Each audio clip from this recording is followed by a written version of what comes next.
तो चलिए बहुत बहुत स्वागत है एक बार फिर से आप सबका और बहुत बहुत कांग्रेचुलेशन जितने इंडियन कोस्ट गार्ड के एस्पिरेंट हैं। लगातार आपका प्रश्न चल रहा था आखिर सर हमारा नेक्स्ट फॉर्म जो कि मार्च में एग्जाम होने वाला है वो फॉर्म कब से अनाउंस होने वाला है। तो ऑब्वियसली बहुत बहुत कांग्रेचुलेशन। मैं जानता हूँ दो प्रश्न लगातार हैं क्योंकि अभी पहला सेकंड साइकिल जो हमारा था वो चल ही रहा था। दैट मीन जिसका अभी हम सेकंड फेज दे चुके हैं और थर्ड फेज का बेसब्री से आप इंतजार कर रहे हैं आईएनएस चिल्का का हिस्सा बनने के लिए, जो कि कट ऑफ आने के बाद क्लियर हो जाएगा आखिर कितने बच्चों को अवसर मिल रहा है आईएनएस चिल्का का हिस्सा बनने के लिए। तो मुझे लगता है कितना क्रेडिबल, कितना प्लान्ड प्रोजेक्शन है यार, और सब कुछ बिल्कुल क्लैरिटी के साथ फंक्शन कर रहा है। और शेड्यूल में आपको इंटरेस्टिंग बता दूं, अगर हम लोग लास्ट फॉर्म का एनालिसिस करें बैठ करके तो बड़ा स्पष्ट शेड्यूल था कि 2 जुलाई को फॉर्म आया और 16 जुलाई तक आपको एसएस दिया गया। दैट मीन 15 दिन आपको ऑलमोस्ट मिल जाते हैं फॉर्म भरने के लिए। उसके बाद जो है एग्जाम डेट बिल्कुल शेड्यूल थी कि आपके ऑलमोस्ट 2 महीने बाद एग्जैक्ट एग्जाम होगा आपका। तो वो भी आपको पता है कि 24 से लेके एग्जाम आपने अपना स्टार्ट कर दिया सितंबर महीने में, और जुलाई से अगस्त, जुलाई अगस्त से सितंबर, तो अराउंड 2 महीने से ज़्यादा का समय मिला आपको एग्जाम ड्यूरेशन में जो आप प्रिपरेशन में अपना टाइम देना चाहते थे। साथ ही साथ फिर लगातार उसके बाद प्रश्न चल रहा था कि आखिर सर एडमिट कार्ड कब आ जाएंगे। तो एक्जैक्टली एग्जाम के 10-12 दिन पहले एडमिट कार्ड आपके ऑनलाइन इश्यूज़ हो जाते हैं और मुझे याद है 14 सितंबर को एडमिट कार्ड आपके इशू हो गए थे। फिर एग्जाम के बाद बच्चों का लगातार प्रश्न हुआ कि सर आखिर हमारा जो है 24 सितंबर को आपका एग्जाम स्टार्ट हुआ और 22 अक्टूबर को आपका रिजल्ट आ गया, मतलब विद इन मंथ आपका रिजल्ट आपके पास था। फिर उसके बाद नेक्स्ट प्रश्न हुआ कि सर अब रिजल्ट तो आ गया फेज 1 का, आखिर फेज 2 कब कंडक्ट होगा। तो एक्जैक्टली अगर हम 22 के बाद जोड़ें तो 16 से लेकर 18 तक चला, तो अराउंड 20-25 डेज में आपके जो है फेज 2 भी कंडक्ट हो गया। उसके बाद लगातार यही प्रश्न चल रहा है कि सर फेज 2 तो हमारा डन हो गया है, आखिर फाइनली कट ऑफ कब आने वाला है। तो बिल्कुल वो बेसब्री भी आपकी जल्द से जल्द खत्म होने वाली, और यही दिसंबर वी आर एक्सपेक्टिंग 25 दिसंबर से पहले पहले आपके जो है कट ऑफ आ जाएगा सेकंड स्टेज का आपका, जो कि final stage that mean third stage पे आपके ज्वाइनिंग का कट ऑफ होगा। उसके बाद फाइनली आप आईएनएस चिल्का का हिस्सा बनेंगे और अपने मेडिकल प्रोसीजर को वहाँ डन करके फाइनली आईएनएस चिल्का की ट्रेनिंग जर्नी का आप हिस्सा बन करके इंडियन कोस्ट गार्ड में पूरा सर्व करेंगे। कितना खूबसूरत प्लान है। जब मैं ये बैक रिकॉर्ड आपके सामने खोल रहा हूँ तो लाजमी सी बात है आने वाला प्लान भी आप बेहतर ढंग से जानना चाहेंगे कि आखिर सर हमारा फॉर्म कब से कब होगा, आप जानना चाहेंगे कि आखिर सर हमारे एडमिट कार्ड कब इशू होंगे, आप जानना चाहेंगे आपका एग्जाम कब होगा, आप जानना चाहेंगे आपका रिजल्ट्स कब आएगा फेज 1 का, आप जानना चाहेंगे आपका फेज 2 कब होगा, और आप जानना चाहेंगे कि आखिर फेज 2 का रिजल्ट आने के बाद फेज 3 दैट मीन आपका आईएनएस चिल्का में ज्वाइनिंग क्या होगा। और ये एकदम cycle smooth and I really feel proud because जिस तरह का सिस्टम इंडियन कोस्ट गार्ड ने आज अप्लीकेबल किया है, कितना इंटरेस्टिंग वाक्य है।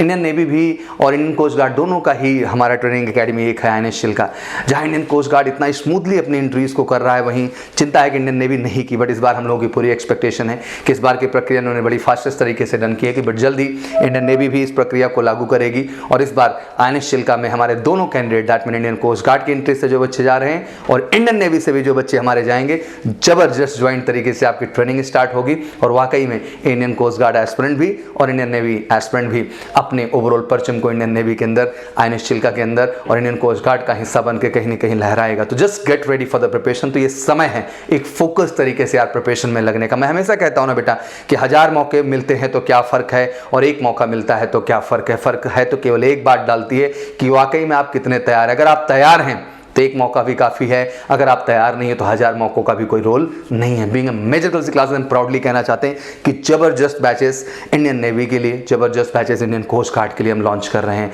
और ऑफलाइन सीरीज बिल्कुल क्लियरली हम बोलना चाहते हैं कि बेहतरीन क्लासरूम मात्र 60 स्ट्रेंथ के साथ हमने स्टार्ट की है, जबरदस्त इंडिविजुअल फोकस के साथ, और एक एक बच्चे पे बिल्कुल इंडियन कोस्ट गार्ड और इंडियन नेवी स्टैंडर्ड की प्रिपरेशन को पूरा एग्जीक्यूट कर रहे हैं। बेहतरीन डाउट काउंटर फैसिलिटीज, साथ ही साथ बेहतरीन physical training. Madan Mohan Malviya stadium में पूरे के पूरे 14 to 15 ट्रेनर्स आते हैं आपके, जो जम के आपको अप टू द मार्क बनाते हैं आपके फेज 2 के लिए। बेहतरीन प्रक्रिया पूरी मेडिकल की, क्योंकि मेरा मानना है कि अगर वाकई में नहीं चाहिए री मेडिकल तो आपको कराना होगा प्री मेडिकल, जो कि देश का एक इकलौता सेंटर है and that is major girls health care centre, जहां आपके सर के बाल से लेके पैर के नाखून तक की एक एक टेस्टिंग होती है, जिसमें हर चीज के एक्सपर्ट अलग हैं। आपके डेंटिस्ट अलग हैं, आपकी एनटी एक्सपर्ट्स अलग हैं, आर्थो के अलग हैं, आपके आई स्पेशलिस्ट अलग हैं, फिजिशियन अलग है, पूरी एक टीम, पैथोलॉजी डिपार्टमेंट अलग है, ईजी अलग है, ईसीजी अलग है, पूरी की पूरी जर्नी, पूरी की पूरी टीम, एक्सपर्ट टीम जो आपके साथ काम करती है और आपको medically up to the mark करती है, जिससे आपको कहीं से कहीं तक कोई दिक्कत ना हो। तो वाकई में जितना भी इंडियन कोस्ट गार्ड का एस्पिरेंट है और जितना इंडियन नेवी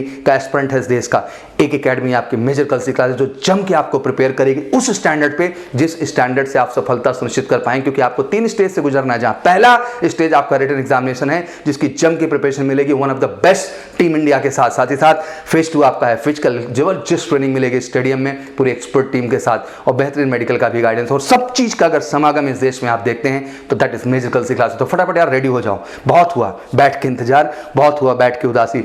जंग में यार उतरते हैं मैदान में, कुछ ना कुछ तो मिलेगा हार या जीत में। और मुझे पता है अगर हमारा आपका सच्चे दिल से साथ रहा और जम के हमने मेहनत की तो हमें जीत जरूर मिलेगी। और आने वाला मार्च महीना खूबसूरत है क्योंकि आप इंडियन नेवी और इंडियन कोस्ट गार्ड दोनों के ऑनलाइन एग्जाम प्रोसीजर में जाने वाले हैं। और फाइनली जो जुलाई का अगला बैच है उसमें जबरदस्त एडमिट प्रोसीजर होते हुए अगस्त तक आप दोनों INS चिल्का ज्वाइन करने वाले हैं, चाहे इंडियन कोस्ट गार्ड का बच्चा हो चाहे इंडियन नेवी का बच्चा हो। मोटिवेशन शुरू में मैंने इसलिए रखा क्योंकि यार उदास बैठने का नहीं है, जिंदगी का नाम चलते रहना। उठिए, खड़े होइए, लड़िए, आप जीतेंगे। और इस पूरी जीत में आपके साथ मेजर कल्सी परिवार है, जबरदस्त ऑफलाइन प्रोग्राम और जबरदस्त आपके ऑनलाइन प्रोग्राम के साथ। तो जिस तरह आप कंफर्टेबल हो दोनों से जुड़ सकते हैं आप और अपनी तैयारी को अप टू द मार्क बना सकते हैं। आइए तेजी के साथ समझते हैं करंट शेड्यूल को। ज्वाइन इंडियन कोस्ट गार्ड यांत्रिक नाविक 2/2022 recruitment online form is going to generate. बिल्कुल 4 जनवरी की डेट आ चुकी है और 14 जनवरी तक आपको मौका मिल रहा है। बहरहाल 14 मुझे नहीं सुनाई देता है, मुझे केवल 4 जनवरी सुनाई देता है। फटाफट जैसे ही आपका वेबसाइट पर फॉर्म ओपन होता है तेजी के साथ जाके ऑनलाइन आप अप्लाई करिए। एडमिट कार्ड को लेकर बच्चों का बड़ा प्रश्न होगा, तो बिल्कुल आपका मार्च लास्ट में एग्जाम होना है तो आप मान के चलें कि 10 से लेके 15 मार्च के बीच में आपके एडमिट कार्ड्स जनरेट होना है। तो बिल्कुल चिंता ना करें उस चीज़ को लेके। एग्जाम बिल्कुल मार्च लास्ट में आपके शेड्यूल होंगे, वही 25 मार्च के बाद आपके एग्जाम शेड्यूल हो जाएंगे। फिर रिजल्ट्स की बात करेंगे तो बिल्कुल अप्रैल में ही आपके रिजल्ट आ जाएंगे।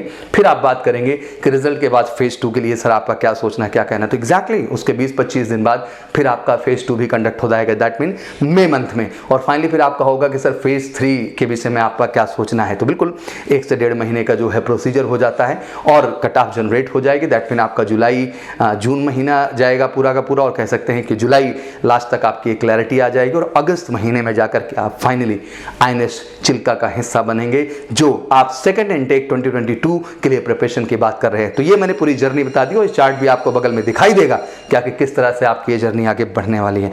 आइए कोस्ट गार्ड यांत्रिक जब 2/2022 की बात करते हो तो एज 18 से 22 साल है, जिसमें ये तो मोटा मोटा हो गया। टेक्निकली अगर समझना है तो हम GD और यांत्रिक दोनों को समझेंगे। नाविक GD और यांत्रिक को जब इसको समझने जाएंगे बेटा तो 1/8/2000 से 31/7/2004, तो जिसकी भी एलिजिबिलिटी है, अगर आपका 1/8/2000 हो चुका है और 31/7/2004 तक आप एलिजिबल हैं इस फॉर्म को अप्लाई करने के लिए, जरूर अप्लाई करिए। और वहीं DB की बात कर लें तो 1/10/2000 से लेके आपका 30/9 जो है वो 2004 तक का नाविक DB का शेड्यूल रखा गया है। तो ये पर्टिकुलर एज है, इनको रिमाइंड कर लें। इन पर्टिकुलर डेट पे आपका जन्म हुआ, इन बिटवीन आप उसके लिए अप्लाई कर सकते हैं। कोस्ट गार्ड की इस बार जो वैकेंसी टोटल डिटेल की गई वो 322 पोस्ट इन्होंने डिटेल की हुई है, जिसमें आपको मोटा मोटा बता दें तो जनरल ड्यूटी की सबसे ज़्यादा वैकेंसी है, दैट मीन 260 सीट जो है वो जनरल ड्यूटी के लिए। 10+2 इक्विवेलेंट चाहिए, मैथ फिजिक्स से आपका जरूर होना चाहिए क्वालिफिकेशन के पॉइंट ऑफ व्यू से। वहीं जब हम यांत्रिक की बात करेंगे तो 27 है, 10th स्टैंडर्ड होना चाहिए। बाकी आपने अगर इंजीनियरिंग डिप्लोमा कर रखा है इलेक्ट्रिकल में, मैकेनिकल में, इलेक्ट्रॉनिक्स में और टेलीकम्युनिकेशन में तो आप अप्लाई कर सकते हैं इसके लिए, जितने भी डिप्लोमा होल्डर हैं 10th स्टैंडर्ड के बाद हमारे बच्चे। नाविक डोमेस्टिक ब्रांच की बात करें तो 35 वैकेंसीज हैं, क्लास 10th स्टैंडर्ड है, किसी भी रिकॉग्नाइज आपने बोर्ड से कर रखा है, आप इस फॉर्म को अप्लाई करने के लिए एलिजिबल है। आइए डिटेल में जानते हैं कि आखिर कैटेगरी वाइज किस तरह से जो है वैकेंसीज को डिवाइड किया गया है। GD की बात कर ले तो जो हमारा GD है, DB है और यांत्रिक कैटेगरी को भी हम बांटेंगे। यांत्रिक 3 पार्ट में, मैकेनिकल, इलेक्ट्रिकल और इलेक्ट्रॉनिक्स में। बाकी नाविक DB है और नाविक GD है, जिसमें आपका अनरिजर्व सीट हो गई, EWS हो गया, दैट मीन जो इकोनॉमिकल वीकर सेक्शन में आते हैं, OBC हो गए, SC हो गए, ST हो गए। आइए जानते हैं अनरिजर्व की बात कर लें। नाविक GD में तो 112 वैकेंसी हैं, EWS में 28 हैं, OBC में 72 है, SC में 11 है और ST में आपका 37 है। टोटल 260 सीटें हैं। DB की बात कर लें बच्चा तो 12 आपका अनरिजर्व है, 2 आपकी EWS में है, 9 आपकी OBC में है, 7 SC में है, 5 ST में, टोटल 35 वैकेंसीज हैं। यांत्रिक मैकेनिकल की बात कर लें तो 4 अनरिजर्व है, 1 आपकी EWS है, 2 आपकी OBC हैं, 6 आपकी SC हैं और ST में कोई वैकेंसी नहीं, टोटल 13 वैकेंसी हो गई।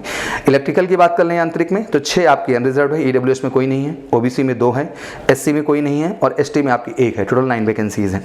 यांत्रिक इलेक्ट्रॉनिक्स की बात कर लें तो 3 अनरिजर्व हैं आपकी, EWS 0 है, OBC में 1 है, SC में 0 है और फिर से ST में आपकी 1 है, टोटल 5 वैकेंसीज। इस तरह से आप देख सकते हैं कि 322 वैकेंसी का पूरा एक चार्ट और क्लैरिटी आपके सामने है। I just want to tell you one thing very strong and clear कि this is a great opportunity and a great time. जिंदगी बेटा बैठने का नाम नहीं है, प्रयास करिए। अगर वाकई में आपका एज इस कैटेगरी से मैच हो रहा है तो I think it's a golden opportunity for all of you. ये बेहतर मौका है आप सबके लिए, जम के फॉर्म अप्लाई करिए और फॉर्म जितना जरूरी है भरना उतना ही जरूरी है एक बेहतर प्रिपरेशन को भी करना। तो मेजर कल्सी परिवार आपका सहृदय स्वागत करता है एक जबरदस्त एक्चुअल प्रिपरेशन के लिए, क्योंकि हमारा मानना है कि आप जिस एग्जाम की तैयारी के लिए जा रहे हैं उस एग्जाम ओरिएंटेड आपको क्वेश्चंस कलेक्शन, कॉन्सेप्ट, टीचिंग और बैचेज का मिलना ज़रूरी है। और मैं गर्व से कह सकता हूँ अगर Indian coast guard special batches की बात इस देश में की जाएगी तो मेजर कलसी क्लासेस है जो स्पेशल प्रोवाइड करता है बेहतरीन बुक इंडियन कोस्ट गार्ड्स के लिए एमकेसी पब्लिकेशन के माध्यम से जो up to the mark collection बनाया गया है सेक्शन 1 और सेक्शन 2 के लिए। सेक्शन 1 आप मोटा मोटा समझ लें जो कि सबको देना है, चाहे वो जीडी का कैंडिडेट हो, चाहे डीबी का हो, चाहे यांत्रिक का हो। सेक्शन 1 आपको अच्छे से पता है। 60 क्वेश्चंस आपके सामने होते हैं, 45 मिनट्स का आपके सामने टाइम होता है। हर क्वेश्चन ऑब्वियसली 1 नंबर का है तो 60 मार्क्स होते हैं। टाइम मैनेजमेंट कमाल का है, बिल्कुल अर्थमेटिक, रीजनिंग, इंग्लिश, साइंस और जीके का रोल यहाँ पर एप्लीकेबल होता है जो कि इक्वल टू आप वाई ग्रुप स्टैंडर्ड का सिलेबस मान सकते हैं और वाकई में बड़ी फोकस स्टडीज की जरूरत होती है इसके लिए। और वहीं सेक्शन 2 की बात करते हैं तो प्योर आपका मैथ और physics, 50 question 30 minutes. Time management बड़ा गेम है इसमें और 10+2 लेवल के क्वेश्चन है मैथ और फिजिक्स को, स्टैंडर्ड क्वेश्चन 25-25 आते हैं। तो आप मोटा मोटा अगर ध्यान से समझें तो पेपर एक तरीके से इंडियन नेवी सारे ए पैटर्न का ही है क्योंकि 60 क्वेश्चन हमारे पास वहाँ हो गए, 50 क्वेश्चन वहाँ हो गए, तो 110 क्वेश्चन का कॉम्बिनेशन हमें जीडी में देखने को मिल रहा है। और ज़रूरत है कि एक ऑथेंटिक, एक रियल पढ़ाई मिले, ज़रूरत है उन क्वेश्चंस को अप्रोच करने का आपको मौका मिले जो वाकई में एग्जाम में आपकी सफलता को सुनिश्चित करा सकते हैं। तो मैं गर्व से कहना चाहता हूँ कि being a major Kalsi classes हम बिल्कुल तैयार हैं आपका स्वागत करने के लिए और हम तैयार हैं आपके इंडियन कोस्ट गार्ड में सफलता को 100% सुनिश्चित करने के लिए। तो फिर इंतजार किस बात का, फटाफट उठिए, फॉर्म अप्लाई करिए और फटाफट एमकेसी का हिस्सा बनिए, क्लासरूम प्रोग्राम का भी और ऑनलाइन प्रोग्राम का भी। किसी प्रोग्राम से जुड़िए आप, बट एक ऐसी तैयारी करिए कि इस बार आने वाले मार्च एग्जाम में अपनी सफलता को आप 100% सुनिश्चित कर सकें। फिर से दिल से बहुत बहुत congratulation and get ready all navy and Indian coast guard aspirant. कुछ बेहतर 2022 करने वाला है, मैंने पहले भी कहा है और अभी भी कह रहा हूं। Thank you so much, wish you all good luck and welcome again. जय हिंद, जय भारत।